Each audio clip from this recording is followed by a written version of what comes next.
Diz assim: havia um homem chamado Lázaro. Ele era de Betânia, do povoado de Maria e de sua irmã Marta. E aconteceu que Lázaro ficou doente. Maria, sua irmã, era a mesma que derramara perfume sobre o Senhor e lhe enxugara os pés com os cabelos. Então as irmãs de Lázaro mandaram dizer a Jesus: Senhor, aquele a quem amas está doente. Vamos parar aqui, logo a gente vai ler mais alguns textos.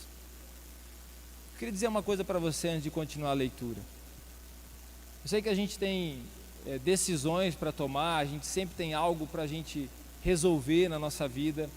A nossa vida é repleta de situações que a gente precisa a todo momento estar decidindo, estar resolvendo.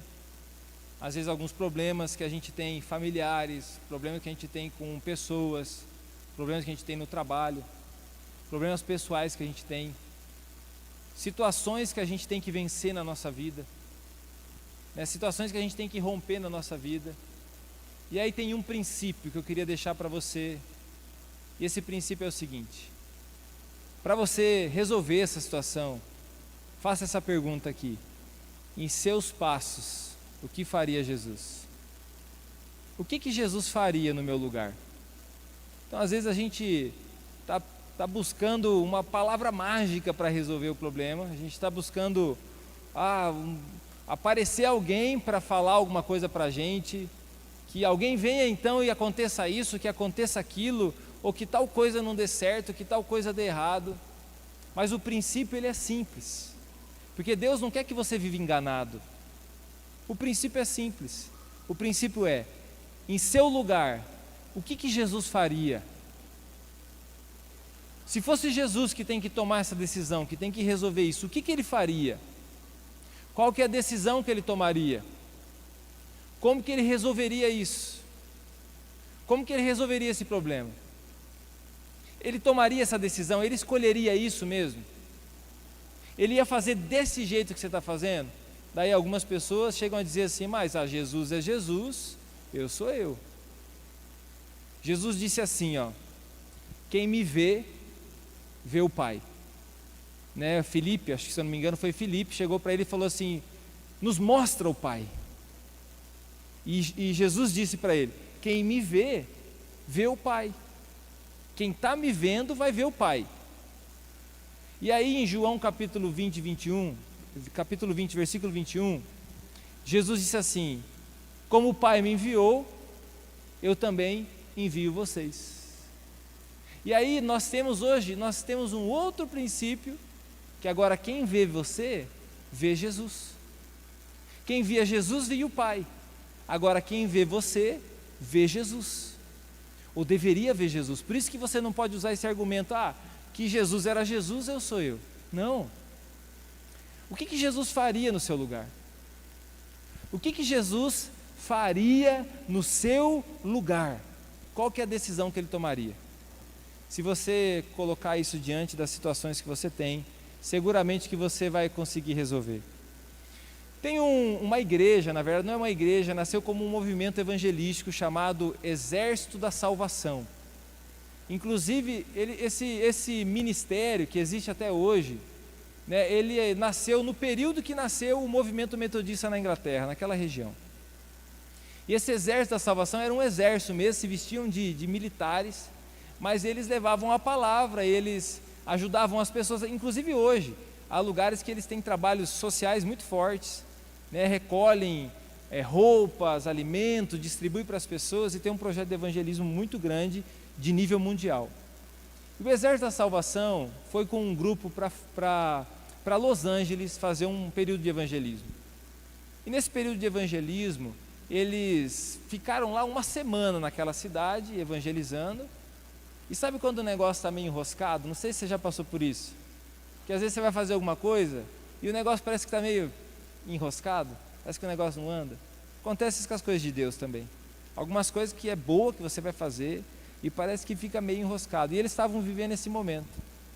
Eles estavam vivendo esse momento que estava meio enroscado. Então o líder resolveu fazer uma ligação para o seu líder maior e pedir para ele orar, pedir para que ele intercedesse contar para ele como que estava a situação do evangelismo ali, que não estava fácil, estava vivendo um momento de dificuldade, que as portas estavam fechadas para o evangelismo.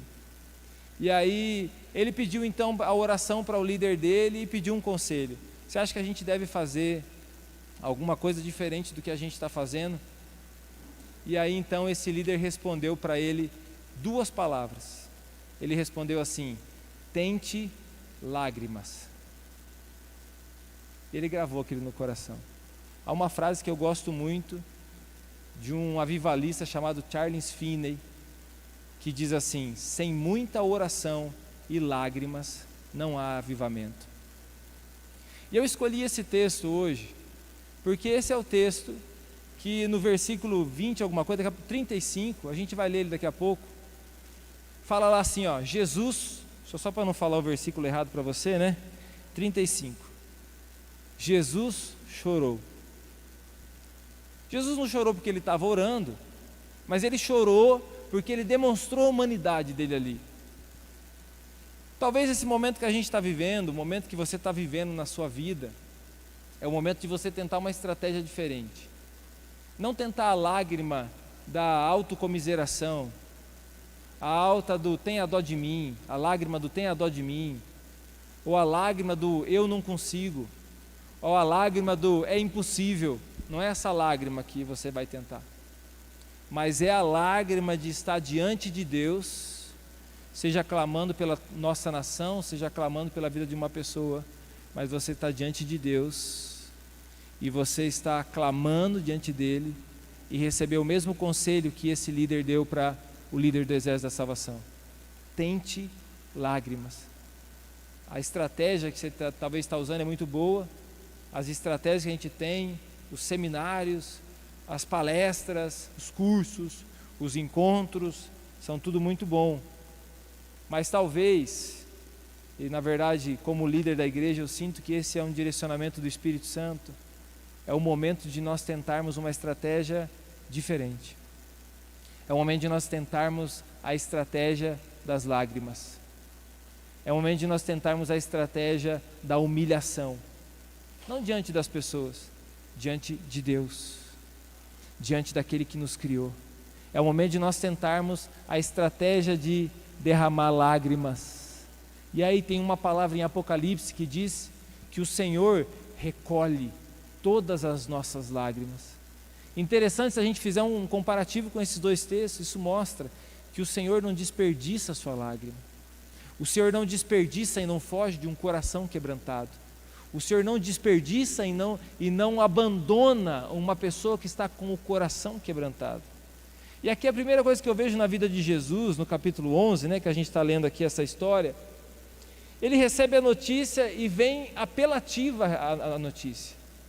A notícia ela vem apelativa e diz assim, mandaram dizer a Jesus: Senhor, aquele a quem amas está doente. Não é qualquer pessoa. É a tua mãe, Jesus, né? Não era a mãe de Jesus, mas é como dizer assim, é a sua mãe, é uma pessoa que você ama muito, o Senhor precisa ir lá. E interessante que Jesus, ele não se move nesse momento. Não é porque ele não tem misericórdia, não é porque ele não tem compaixão, mas é porque os planos de Deus nem sempre são os nossos planos. O que Deus tem pensado nem sempre é o que nós temos pensado. O que Deus tem no coração dele nem sempre é o que nós temos no nosso coração. E eu sei que aqui há pessoas com muitas indagações no coração, principalmente quando a gente se depara com uma situação ruim, difícil, quando a gente está diante de uma situação que a gente tem até um argumento para Deus: Deus, vem porque é uma pessoa que o Senhor ama muito, que está doente, é uma pessoa que o Senhor ama muito, que precisa da sua ajuda. Larga tudo que você está fazendo, Jesus, e vem. E Jesus naquele momento ele não sai, ele continua a missão que estava proposta para ele, e passado 2 dias ele diz para os discípulos: é hora da gente ir. E ali um dos discípulos já diz o seguinte: pronto, agora a gente vai para lá para morrer. E Jesus já responde: nós não vamos lá para morrer, nós vamos lá para que a glória de Deus se manifeste. E você precisa ter discernimento do momento que nós estamos vivendo, do tempo que nós estamos vivendo. Você precisa ter discernimento das situações que você passa, seja elas pessoais, sejam elas talvez familiares, sejam elas talvez no seu trabalho. Você tem que ter discernimento do que você está passando, para saber o que Jesus faria no seu lugar e para ter a paciência, porque talvez a estratégia que você está usando, apesar de ser uma boa estratégia, ser uma estratégia decente, talvez não é a estratégia que Deus gostaria que você usasse nesse momento. Talvez não seriam as palavras que Deus gostaria que você usasse nesse momento. E eu quero fazer um chamado para você, hoje nesse culto. O propósito dessa mensagem é esse, fazer um chamado para você, um chamado e um desafio, para que os seus joelhos se dobrem.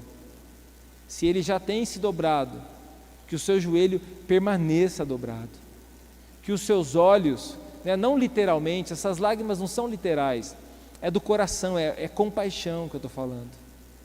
É paixão pela presença de Deus. É o momento de nós nos voltarmos para a presença de Deus de uma maneira especial. Eu estou olhando aqui, vendo os rostos de vocês, cada um de vocês, talvez 99% das pessoas que estão aqui, são pessoas chamadas, escolhidas, que já há algum tempo têm se dedicado à oração e à intercessão. E o outro 1% são aqueles que vão começar hoje. São aqueles que vão iniciar hoje esse projeto. Jesus disse: das crianças flui a verdadeira adoração. Ou seja, não tem um adulto, uma idade, uma pessoa exclusiva que pode se dedicar à oração e buscar da presença de Deus. Pelo contrário, Deus chama os improváveis para isso, as pessoas que nós menos esperamos para isso. E esse texto aqui acontece uma ressurreição. Esse texto aqui, Lázaro, é o amigo que havia morrido, ele volta a viver, ele passa pela ressurreição, ele passou a viver novamente.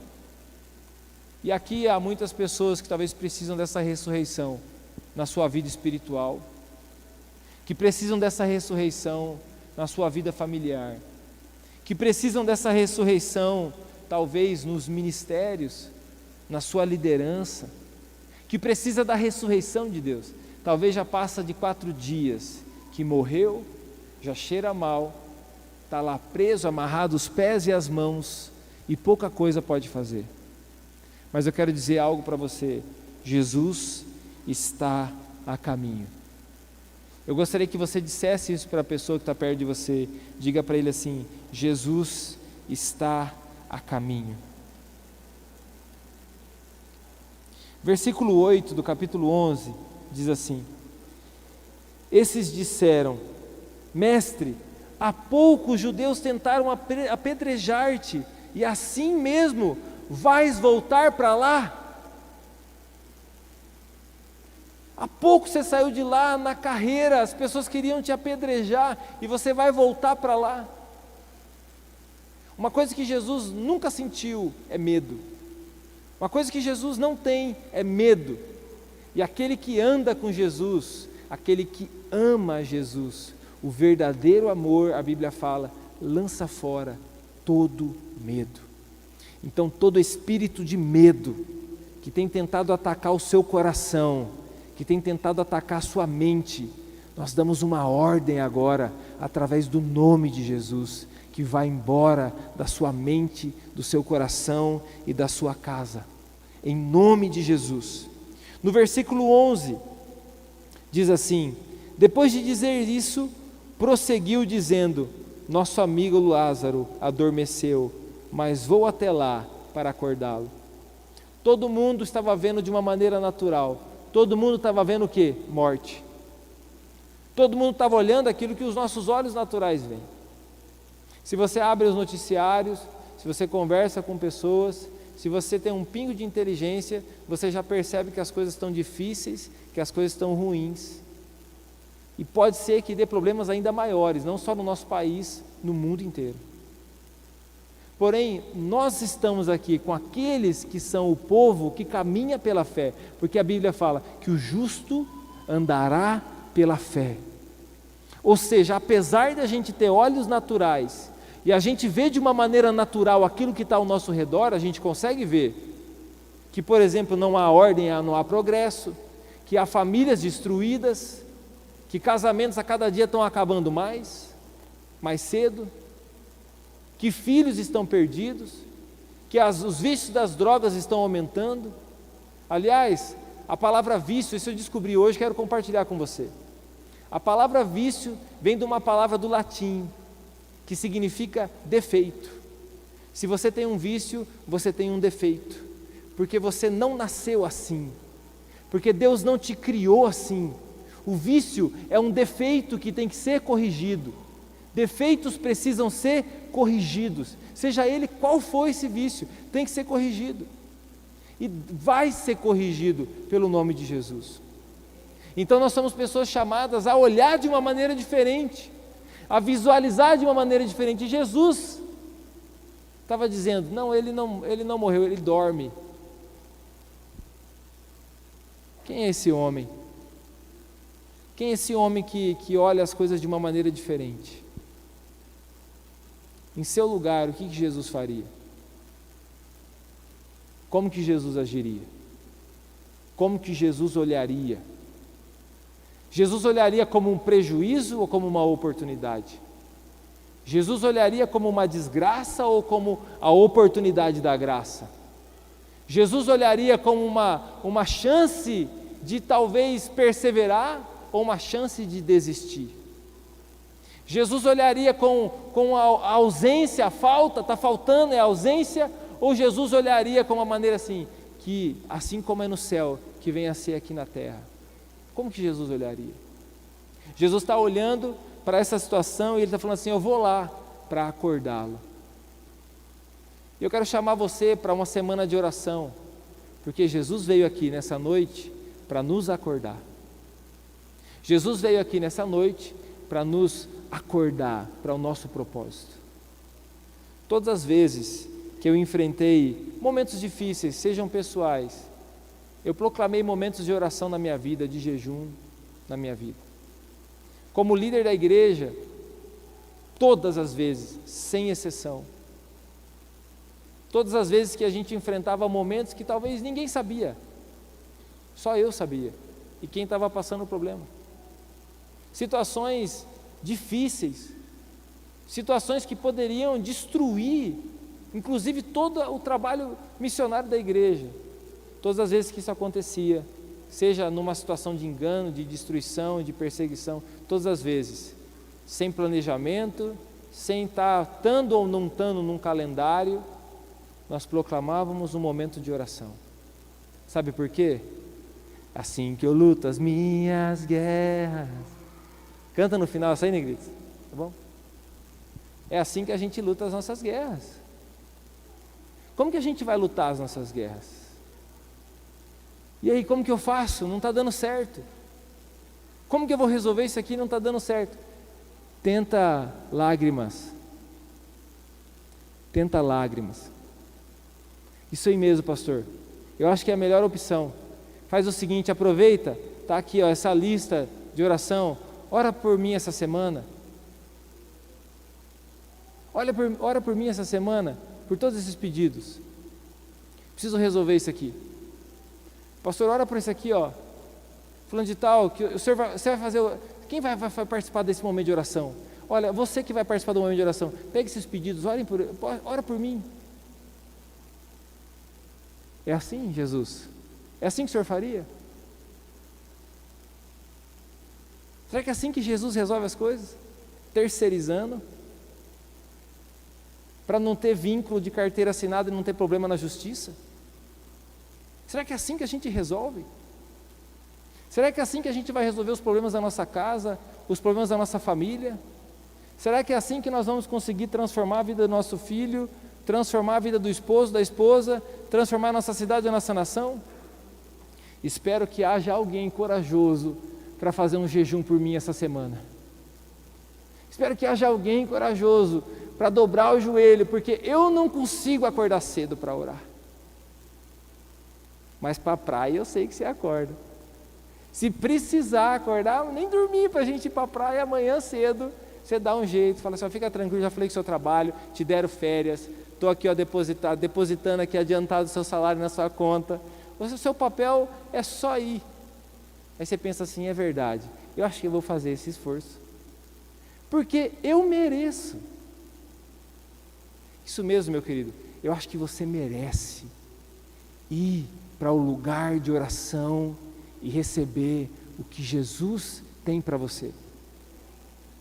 Eu aprendi também com Jesus que tem coisas que a gente não faz sozinho. Jesus não poderia, de lá de onde ele estava, dizer o seguinte: faz o seguinte, em nome de Jesus, como ele fez libertando já, algumas pessoas, vai lá, anjo de Deus, vai lá nesse lugar aqui, levanta esse homem, porque eu tenho muita coisa para fazer aqui.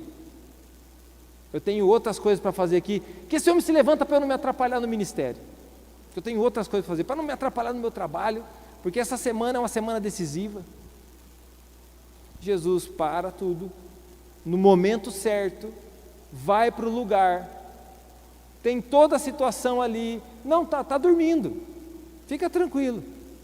Na hora que ele vê Marta, Maria, ele se encontra com a situação, o coração velho bate forte.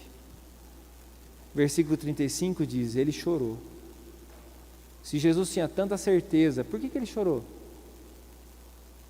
Se Jesus estava tão convicto, talvez é igual aquela pessoa que está para fazer surpresa, Está para fazer surpresa, chega com aquele sorrisinho maroto, tipo assim, tentando disfarçar, gente, cadê o morto, Cadê o Lázaro? Opa, tão triste por quê? Chegar disfarçando lá. Não, ele chegou e ele sentiu o baque do velório. Ele sentiu o baque de uma casa enlutada. É por isso que não existe outro intercessor a não ser Jesus, porque ele conhece as suas dores, ele sabe da sua necessidade, não vai ficar dobrando o joelho para uma pessoa, para uma imagem, para ninguém, é para Jesus.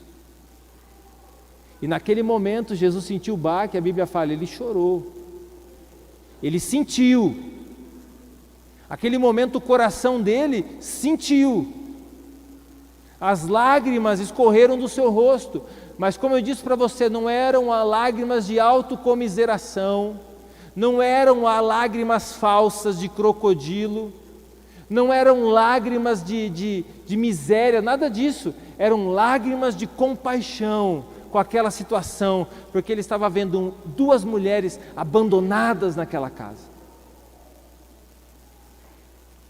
Maria chega aos pés de Jesus nessa situação e ela se ajoelha diante dele. Se o Senhor tivesse aqui, ele não teria morrido. Ao mesmo tempo que era um desabafo, isso também era uma cobrança. Se o Senhor tivesse aqui, ele não teria morrido. Se o Senhor tivesse aqui, ele não teria morrido. Isso era um desabafo de Maria, porque não sei se você sabe, mas Maria estava acostumada a estar aos pés de Jesus. Ela vai com um vaso de alabastro, um perfume precioso, lava os pés de Jesus, enxuga com os seus cabelos. Ela vai jantar, comer na casa de Marta e Maria, Marta preparando as coisas na correria, Maria, a Bíblia fala, estava aos pés de Jesus. Ela sabia onde ela resolvia os problemas, ela sabia como. E como eu disse para você, Jesus poderia ter feito de longe isso, mas ele sabia que algumas coisas também têm que ser feitas de perto e têm que ser feito junto. Eu aprendi, eu vou ensinar você. Tem algumas lutas na sua vida que você resolve elas no lugar secreto, em segredo, e o Pai que te vê em segredo e em secreto, Ele vai te abençoar. Mateus capítulo 6. Fecha a porta do seu quarto e ora em secreto. Aquele que te vê em secreto te abençoará, te recompensará, diz a Bíblia. Esse é um tipo de oração. Só que existe outro tipo de oração. Atos capítulo 3, os discípulos entenderam e aprenderam isso. Atos capítulo 3, está lá, Pedro e João curam um paralítico na entrada do templo. Não deu tempo nem de fazer o apelo da pregação, entraram no templo, já o paralítico já dedou eles e eles foram presos. E a Bíblia fala que a igreja se reuniu em oração, e a oração foi tão poderosa que Tremeu aquele lugar. É um terremoto. E Pedro e João foram libertos por obra divina. Jesus, no Getsêmani, ele vai orar, ele está angustiado, mas ele chama alguns dos discípulos: venham orar comigo.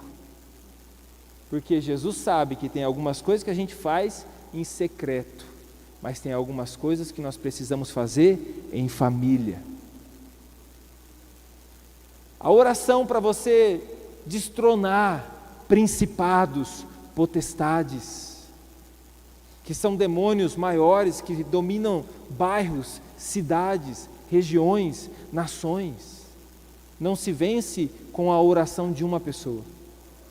Não se vence com um pastor ungido, com uma pastora ungida, com uma intercessora canelinha de fogo. Cadê os intercessor canelinha de fogo aí? Tem aí ainda ou não? Existe? Quero tirar uma foto com você no final do culto, faz tempo que eu não te vejo. Se vence, meu querido, esse tipo de batalha a gente vence com a oração da igreja. É um tipo de batalha que não se vence sozinho. Jesus foi lá, Jesus chorou, e na sequência ele pergunta onde ele está, aonde ele foi enterrado. Vamos lá. Ou seja, tem um grupo junto, cada um fazendo a sua parte. Vai lá, move a pedra. Jesus está ali, um milagre vai acontecer ali. Não do jeito que ninguém planejou, não do jeito que ninguém conseguiu prever, não deu do jeito que ninguém preveu. Ou vai dizer que você sabe como que vai ser sua vida daqui para o final do ano. Duvido que você sabe. Nem as pessoas mais inteligentes da nação sabem. Nem as pessoas mais inteligentes das nações sabem.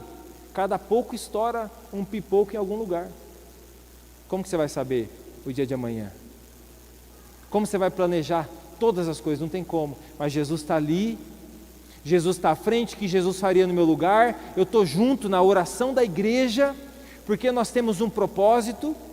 Você imagina, meu querido, se nós passarmos de consumidores da fé, e nós nos tornarmos pastores de coração, missionários da fé, intercessores, e nós tivermos discernimento desse tempo, se a igreja do Brasil tiver discernimento desse tempo, e entrar para o lugar de oração, começarem a se mobilizar nas suas cidades, nos seus lugares, e começarem a clamar, e começarem a proclamar jejum, e começarem a declarar, porque é isso que nós estamos precisando nesse momento. Talvez amanhã, depois da manhã, você precise da oração no secreto, mas hoje nós precisamos da oração da igreja, tipo aquelas bombas treme-terra. Quem já soltou uma treme-terra aí? Nós soltamos nos encontros com Deus, aquelas treme-terra, BUM! A igreja se reunindo para orar, a igreja se juntando para orar, a igreja tendo o propósito de interceder. E aí não é somente a dor de um, é a salvação de uma casa, é a salvação de uma cidade. Ou será que a gente vai continuar assistindo com os nossos olhos naturais a destruição e a destruição, a destruição e a destruição, e nós vamos ficar somente na reação aqui, ó, esperar o que ia acontecer e a gente ataca? Não.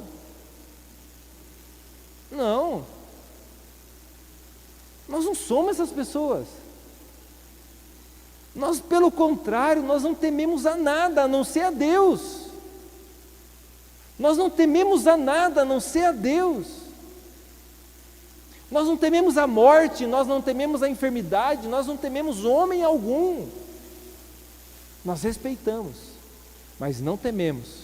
Tememos a Deus. E Deus tem nos chamado. Deus está me chamando e te chamando. Antes de chamar você para essa semana de oração, eu fiz igual aquele, como que é o nome daquele lá, amor? Aquele carequinha lá, Gandhi, lembrei dele, Gandhi, né? Tem umas maneiras diferentes de lembrar das pessoas. Tá lá, o Gandhi, já falei isso para você, chegou a mãe de uma menina, falou assim: Gandhi, fala para minha filha parar de tomar chá com açúcar. Ele esperou uma semana, foi lá e falou para a menina: para de tomar chá com açúcar. E a mãe perguntou: Gandhi, por que você demorou uma semana para falar com a minha filha? Por que você já não falou na hora? Porque eu tomava chá com açúcar. Então eu parei de tomar chá com açúcar para depois falar para ela parar de tomar chá com açúcar. Então já faz alguns dias que eu estou me preparando para essa semana. Como pastor de vocês, eu tenho que dar o exemplo. O Senhor me chamou, eu falei: Senhor, eu preciso colocar esse momento de oração em ordem para chamar a igreja, para que nós possamos fazer algo que o Senhor está movendo, que o Senhor está querendo, para que a gente possa fazer algo que está no seu coração, não no meu coração, para que a gente possa fazer algo que tenha a ver com os planos do Senhor, mesmo que demore 2 dias. Jesus sabia: opa, não, mas não é agora que a gente vai daqui a pouco. É amanhã que a gente começa. Porque cada um de vocês aqui tem um chamado do Senhor. Cada um de vocês aqui tem uma lágrima para escorrer nessa semana. Tem uma lágrima para tentar escorrer. Cadê os adolescentes? Vamos acordar cedo. Vamos dobrar o nosso joelho. Se for para babar em algum lugar, baba nos travesseirinhos da sala de oração. Mas vai buscar o Senhor. Sem oração e lágrimas não há avivamento. Cadê os jovens? Cadê as famílias? Meu querido, é muito fácil a gente tentar estar com uma dor e tomar um paracetamol. Eu também não gosto de sentir dor. Está com uma dor, vou tomar um paracetamol. Né? Alguém pode resolver esse problema para mim? Alguém pode me ajudar a resolver essa situação? É muito fácil a gente terceirizar tudo que a gente tem. E graças a Deus a gente tem pessoas que nos ajudam, nos apoiam, são suporte na nossa vida. Nós somos uma igreja no discipulado, é assim que nós ensinamos. Mas eu entendo também que cada um precisa crescer na fé. Eu estou num momento tão bom na minha casa, eu já praticamente só lavo louça por hobby. Só quando eu falo assim: nossa, hoje deu uma vontade de lavar louça, eu vou lavar louça. Porque os meus filhos já estão lavando, já estão secando louça. A Márcia dá o grau ali e as crianças ajeitam o restante. Cresceram. Já não precisa que faz todas as coisas por eles. Já não precisa que faça tudo por eles. Agora eles estão servindo em prol da casa. E nesse momento aqui, talvez você pense assim: nossa, intercessora, é verdade. Ô dona Renate, vai lá orar por mim essa semana. A senhora é uma mulher de oração, intercessora. Vai lá orar por mim essa semana, dona Renate. Aí a dona Renate vai olhar por você e falar assim: eu vou orar por você, mas eu vou orar junto com você. Vamos lá comigo, que eu vou te ensinar a ser um intercessor. Você vai ser um fiote de intercessor agora e você vai aprender. Um fiotão e vai aprender. Né? Talvez você vai ser um fiotão tipo aquelas pombas que começam a voar. Aquelas penas meio esquisitas. Está faltando pena ainda, mas já vamos tentar. Vamos dobrar nosso joelho. Como que é que faz para orar? Você vai orar assim: Pai nosso que estais no céu. Você vai lembrar que Deus é Pai. Você vai lembrar que nós estamos trazendo o reino dele sobre a terra. Está tudo errado, mas no céu está tudo certo. Então nós temos que trazer a realidade do céu na terra. Nós temos que trazer a realidade do céu na terra. Nós vamos lá não para cumprir um protocolo de oração. Nós não vamos lá para dizer o quanto a gente é melhor do que qualquer outra pessoa. Não. Nós vamos lá pelo contrário, porque nós somos filhos desse Pai, estamos responsáveis por essa casa e nós entendemos que as coisas se movem no mundo espiritual, que as coisas se movem de uma maneira diferente. Está lá Jesus diante dessa frustração. Está lá o Senhor diante dessa frustração. Você tem passado por alguma frustração? Você enfrentou esse ano alguma frustração? Você viveu nesses últimos 1 ano e meio alguma frustração? Eu não sei quantas eu vi um monte de frustração. Está lá Jesus diante de uma frustração, a morte de um amigo. Está lá Jesus diante de uma frustração, 2 mulheres desamparadas. Está lá Jesus diante de uma frustração, uma cidade que ele foi colocado para fora a pedrada e correndo o risco de estar lá de novo. Mas diante da frustração, Jesus sabe tomar a atitude certa. Diante de uma frustração, Jesus sabe qual é o passo que ele tem que dar. E aí eu me lembro de uma palavra, em Hebreus capítulo 12, eu quero terminar com ela para a gente orar. Hebreus capítulo 12, se você quiser abrir comigo lá. Hebreus capítulo 12.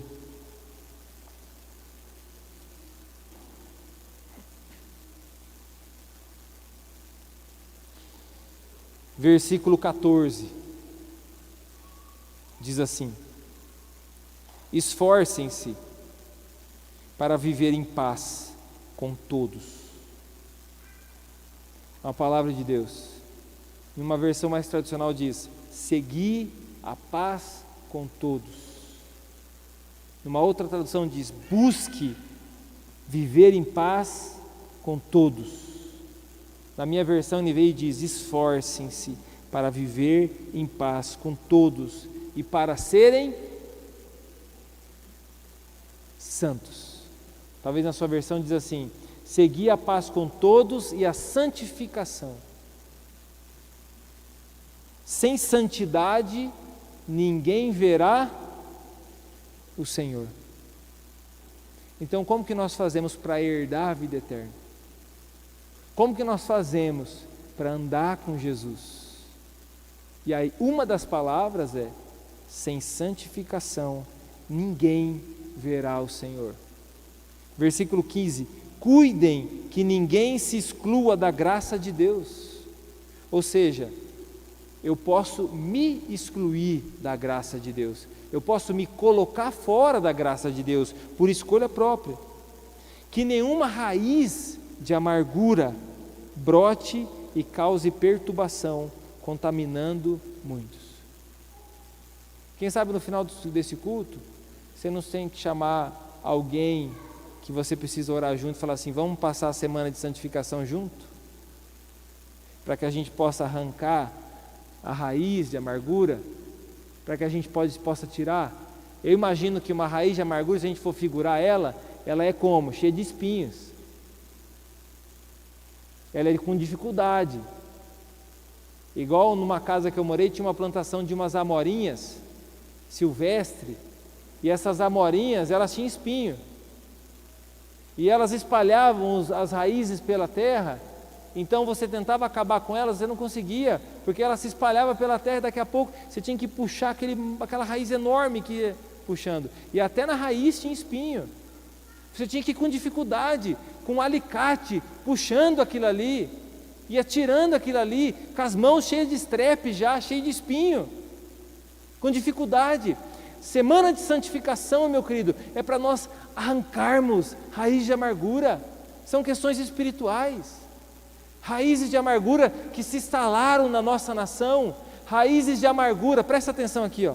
Raízes de amargura que se instalaram na nossa nação, raízes de amargura que se instalaram no coração de famílias, raízes de amarguras que estão no coração de filhos, raízes de amarguras que estão destruindo a vida de irmãos, de irmãs, de pastores. Quantos pastores estão amargurados com as suas igrejas?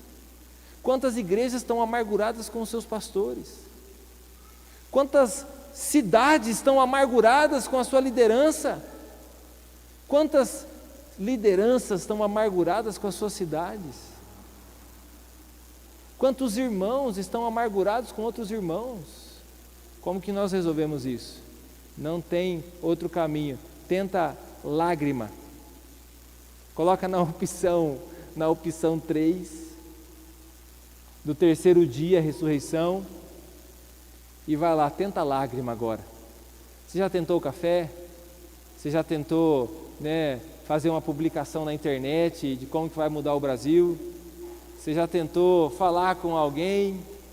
Você já tentou ler a Bíblia? Você tentou já falar com tal pessoa? Agora faz o seguinte, tenta lágrima. Se posiciona e tenta lágrima. Vamos resolver isso aqui. Em seu lugar, o que Jesus faria? uma semana de santificação, uma semana de stand-by na terra, mas de power no céu. Uma semana de assim, ó, opa, espera lá, o Lázaro morreu, tá bom, espera lá, eu tenho um negócio para fazer, eu vou para o braço do Pai, nós vamos se unir em oração, nós vamos interceder, nós vamos clamar e nós vamos sair fortes daí. Nós vamos sair fortes, muito fortes. Nós vamos sair cheios da presença de Deus. E aí você vai ver às vezes na sua ótica as coisas piorando, mas na ótica de Deus as coisas melhorando. Jesus fala: Lázaro, vem para fora. Sai aquele homem fedido, morto há 4 dias, amarrado os pés e as mãos, caindo para o chão. Alguém teve que mexer naquele corpo morto lá, chegar naquele Lázaro e arrancar essas faixas fedidas dele, que a carne estava apodrecendo. E aí limpa ele, faz ele fica bonito, beleza, que semana de santificação abençoada. Ai, estou me sentindo mais leve, vamos fazer uma rede de mulheres agora e vamos bombar. As redes de mulheres são uma bênção. E aí faz o seguinte, na semana seguinte, por causa desse milagre agora estão querendo matar você. Porque a Bíblia fala assim, que agora os religiosos, vê capítulo 12, só seguir à frente. Jesus faz uma janta, Maria e Marta faz uma janta, Lázaro está lá, estão comemorando. E a Bíblia fala assim, que eles tentavam matar Lázaro, porque Lázaro era um testemunho do agir de Deus na vida daquela cidade.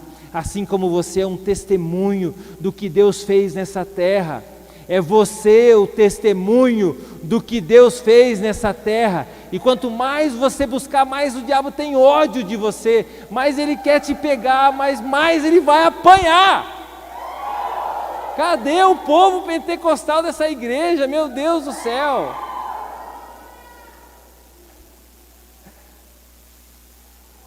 Nós não fazemos, meu queridas, nós não oramos para as coisas melhorar. Nós oramos e nos santificamos porque nós queremos ver o Senhor.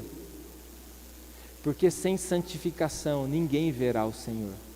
O que nós queremos é agradar a Deus. O que nós queremos é cumprir o nosso propósito. O que nós queremos é viver o que Deus sonhou para nós. O que nós queremos, eu sei que a gasolina está cara, mas abastece esse tanque e bota fogo nessa canela aí. Às vezes você está pensando assim, vou economizar na oração porque os canelinhos de fogo está gastando muito combustível. Então vamos fazer diferente, vamos fazer um tempo de oração mais light. Não dá da gente fazer um tempo de oração ecológico, né? Sustentável. Jesus fala assim, fica tranquilo que no céu é a abundância do combustível que eu vou derramar sobre você. É abundância para você queimar. Fica de pé, os canelinhas de fogo aí, por favor, para a gente orar.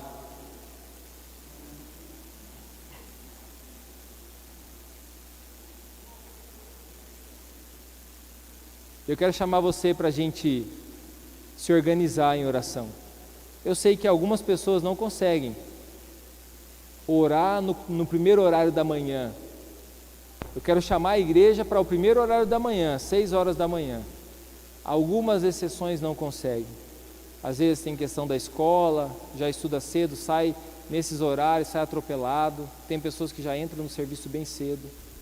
Mas a maioria consegue esse horário. A maioria é esse horário que consegue, por conta até do trabalho, da rotina de serviço. E eu quero desafiar você, igreja, você que está aqui online com a gente, você que é de outra cidade, a botar o seu despertador cedo e levantar para essa semana a gente dobrar o nosso joelho e orar, para a gente se unir num propósito só. Você que é aqui da cidade, por que não, numa semana, né, você dá esse passo e fala assim, essa semana que na outra semana você não precisa se você não quiser, mas essa semana eu vou me dedicar, vou me unir com os meus irmãos em oração às 6 horas da manhã, segunda, terça, quarta, quinta, sexta, eu vou lá, eu vou dobrar meu joelho, eu vou me unir em oração e vou receber da palavra, vou me fortalecer em Deus e nós vamos bombardear o céu em adoração essa semana.